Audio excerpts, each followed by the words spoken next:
सब हेरे करंग ले ले ठोर गे लहा गई छे छोड़ी तू तो सब से बेजोर गे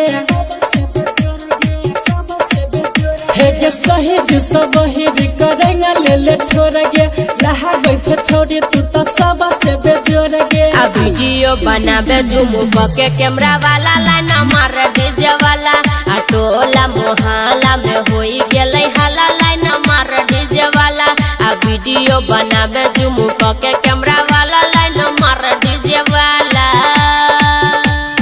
बर बिगड़ल है गे डीजे वाला वीडियो बनाबे झूम के कैमरा वाला मार डीजे वाला लाइन मार डीजे वाला लाइन मार डीजे वाला मार छी जाना अपन कमर हिलाई के देख हो डांस ऑपरेटर अनुगाई के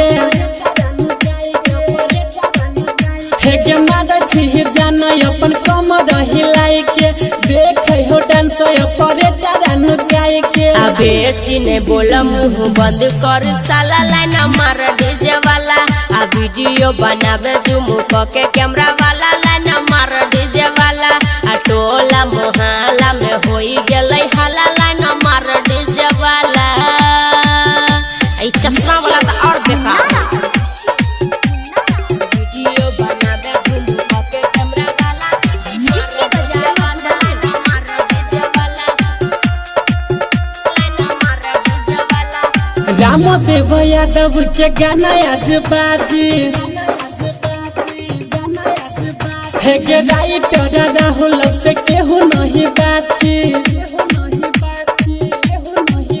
हे गे राम देव यादव के गाना आज बाजी राइटर राहुल से केहू नहीं बाची आ सुमन सोना नहीं छै डरे वाला लाइन मार डीजे वाला आ वीडियो बनाबे झूम के कैमरा वाला लाइन मार डीजे वाला आ टोला मोहल्ला में होई गेलै हाला लाइन मार डीजे वाला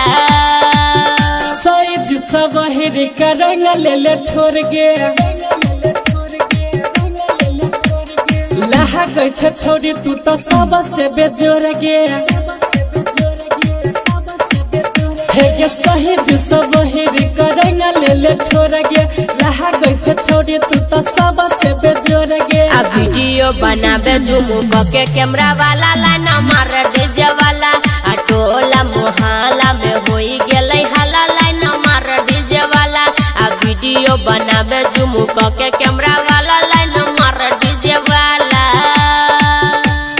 परेशान के धो देल के presented by Singh Recording Studio, Musahar Nia, Nepal.